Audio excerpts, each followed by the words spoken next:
الحمد لله رب العالمين، والصلاة والسلام على رسول الله الأمين وعلى آله وأصحابه أجمعين، وبعد.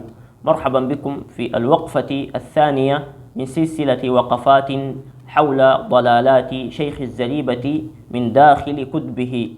موضوع وقفتنا الليلة حول قصيدة منتشرة في مواقع التواصل الاجتماعي، وكتبها شيخ الزريبة في كتابه المسمى برياض الجنة ونور الدجنة. هذا هو الكتاب بين أيدينا. عنوان هذه القصيدة اسمها دعني أصاحب سادتي وأماشي، صفحة 144 من هذا الكتاب. دعني أصاحب سادتي وأماشي. يقول شيخ الزريبة في هذا الكتاب، أعني ديوان رياض الجنة ونور الدجنة، قال: دعني أصاحب سادتي وأماشي.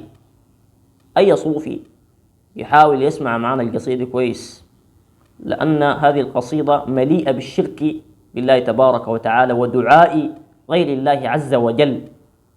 دعني أصاحب سادتي وأماشي دوما على رغم الحسود الواشي، وأزورهم في كل حين طالبا بركاتهم وأنا لديهم خاشي.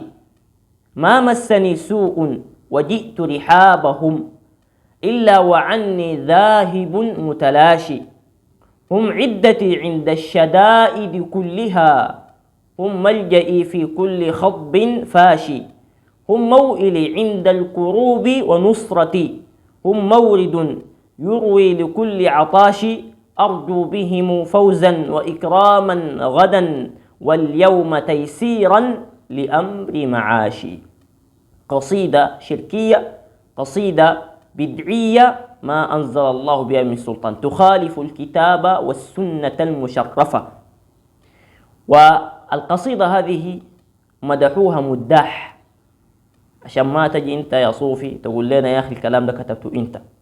أنا حاجب لك القصيدة دي عبارة عن مدحنا عديل كده. شوف: دعني أصاحب سعادتي وأماشي دوما على رغم الحسود الواشي، وأزورهم في كل حين طالبا بركاتهم وأنا لديهم خاشي. ما مسني سوء وجئت رحابهم إلا وعني ذاهب متلاشي. هم عدتي عند الشدائد كلها، هم ملجئي في كل خطب فاشي. هم موئلي عند الكروب ونصرتي، هم مورد يروي لكل عطاشي. أرجو بهم فوزا وإكراما غدا واليوم تيسيرا لأمر معاشي.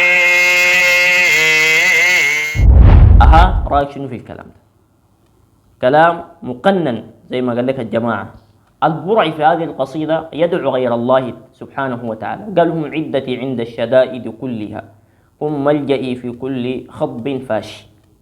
والله عز وجل يقول في كتابه العزيز: أمن يجيب المضطر إذا دعاه ويكشف السوء ويجعلكم خلفاء الأرض أإله مع الله قليلا ما تذكرون.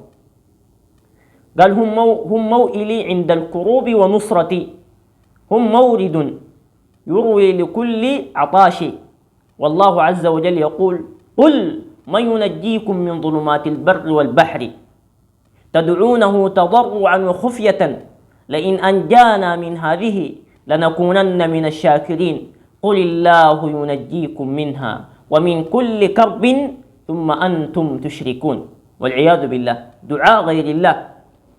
نحن بدأنا هذه الوقفة بأن البرعي يدعو غير الله سبحانه وتعالى، وفي الحلقة القادمة سنبين لكم بمشيئة الله تعالى أن البرعي يدعو الناس إلى عبادة القبور والقباب والمشائخ من دون الله عز وجل.